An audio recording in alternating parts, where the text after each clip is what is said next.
Hello there, welcome to my review of the Rockford Files Season 2, Episode 5, The Deep Blue Sleep, written by Juanita Bartlett, based on a story by Chas Floyd Johnson, and directed by William Wyatt.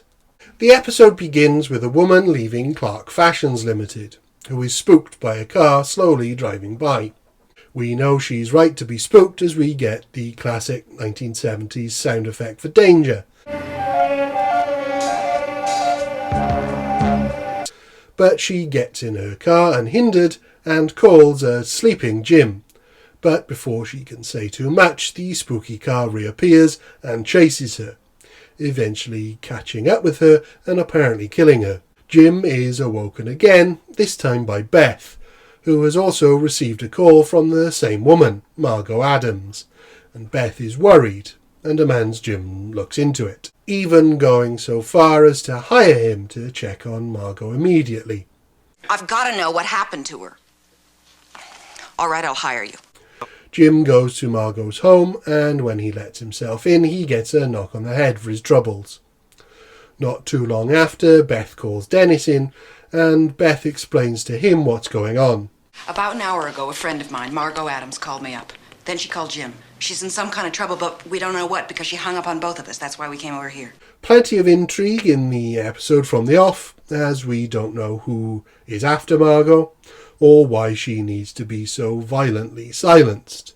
And were it not for Beth's tenacity, it's likely no one, including Rockford, would be doing anything about it. It's a shame that they heavily suggest that Margot has been killed right at the start, as it might have been a little bit more suspenseful for us to think she's still alive. But that's not crucial to the story the episode is telling. What's more concerning is that when Beth says she wants to report Margot as missing, Dennis reinforces an age-old myth that only seems to exist in fiction. You can't file a missing persons report until someone's been missing for 24 hours, right, Counselor? This is not, and never has been, the case. You should report any missing person as soon as they go missing. Police then may wait before investigating further, but this is entirely dependent on the circumstances. It seems to be a myth that exists only to get the police out of the way while the hero investigates, but it's one that continues to this day. Beth tells Jim that Margot is a model and he should check in with her boss, Adrienne Clark, which he does while she's rehearsing a fashion show with her assistant, Darren Weeks, played by Airplane's Robert Hayes in his first credited role. And that, as much as anything else, led to my drinking problem. Adrienne is a tough woman who doesn't seem to care about Margot's disappearance and thinks she's just been out on a bender and is fired as a result. Margot's my lead model, and I had to replace her at the last minute. Now, if she's off somewhere nursing a hangover or a broken heart, I'm afraid I'm a little short on sympathy. However, Dennis then finds Margot's body in her car in a lake, but the coroner wants to put it down to suicide or an accident, further encouraging Jim to investigate, with Beth's backing. Jim bursts in on a meeting between Adrienne and Bob Coleman, played by returning Robert Webber, and gives her the news about Margot, which sees her attitude do a complete 180 from her earlier coldness. I'm sorry. I'm honestly very sorry. Unfortunately, she's unable or unwilling to give Jim any new information. Thankfully, her secretary Millie is not so tight-lipped and lets Jim know that Margot was sleeping with Bob Coleman. Well, of course, he didn't know her. He knew her, in the biblical sense of the word. Millie is played by Melanie Britt, who might not be a familiar face, but she was the voice of She-Ra throughout that cartoon's run. I am Adora, He-Man's twin sister. As the plot progresses, it's clearly setting up Robert Webber as the villain, although we've been down that road before. I have just accidentally run over a man about a mile south of the Ventura County line. This is State Senator Evan Murdoch. And it's setting up Adrienne as being suspicious. And this definitely has more of a whodunit feel than some previous episodes. Rockford is not one for typical whodunit tropes though, and confronts Coleman about his relationship with Margot. You were having an affair with her, but Miss Clark's being very cooperative. She'll fill me in. Which Coleman says he wants to keep from Adrienne. He also tries to scare Rockford off by setting a couple of goons on him, but it'll take more than that to scare Jim. Well, before you take a bite out of something, you make sure it's something that won't bite you back.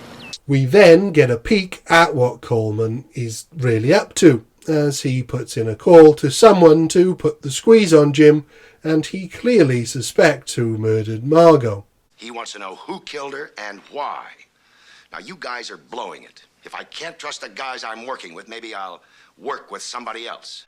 Beth and Jim are spitballing ideas about what's going on when they discover someone has turned Beth's apartment over, and Adrienne was the only one who knew Beth was Jim's client, so he grills her, and she in turn grills Coleman, who she is told in good faith. Bob, I don't like what I'm thinking, but I know that if you wanted an apartment searched, you could have it done like that. That's when Coleman drops the bombshell that he's sold Adrienne's company out from under her, as well as her services at the company for the next 5 years.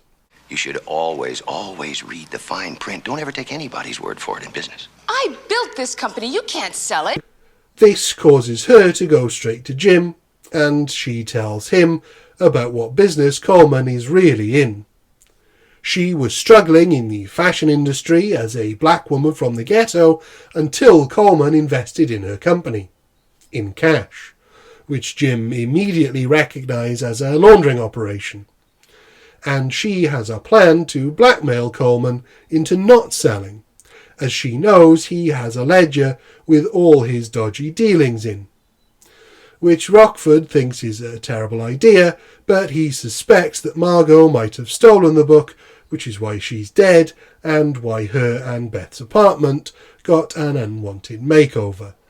Jim agrees to go with Adrienne, but when he gets there, Coleman has been killed. Seems like Robert Webber can't get a break with his Rockford appearances. It will be interesting to know if Webber was cast in this, because his character suffers the same fate as he did in Orally Farewell, and as the plot of this has some similarities with that story. By the time Jim gets back to his car, Adrienne has gone, and we quickly find out she's been nabbed by George Macklin, who Jim had already discovered was tied to Coleman. So Jim phones him. Now, Coleman's dead. Now, my guess is that you had to make a choice between the records and a guy that was unraveling and ready to go to the DA, but I can help you. This is a classic Rockford scene, where Rockford finally has the upper hand and is gleefully toying with and annoying the hell out of Macklin. Well, you I could care less about, but Adrienne Clark is a dear friend. As a regular fisherman, he baits his hook and waits for Macklin to bite, which he does, sending his goon to Coleman's house to look for the book, allowing Jim to follow him to where Macklin is keeping Adrienne. This is a beautifully worked bit of deduction that relies on Jim's ability to con anyone, and his smarts to come up with a con in the first place. He follows the goon to a warehouse, and Macklin is suspicious that it's a setup, so wants to move Adrienne. Jim calls Dennis, but as it will take too long for the cops to get there, Jim does the only sensible thing and steals a cop car. He pins Macklin's car down, and eventually the cops show up. It's a really inventive ending that manages to quickly wrap up the show without feeling cheap. In the epilogue, we find out Adrienne is now on patrol as she tries to rebuild her business. This episode exemplifies everything that makes the Rockford Files a unique and infinitely watchable show. It manages to balance the very serious murder of an innocent woman with lightness and humour, all while creating an engrossing mystery with plenty of twists and turns. It manages to craft a sympathetic arc for a character who initially seems incredibly dubious, while ensuring the victim gets justice. And it does all this without the MacGuffin of the ledger ever being discovered.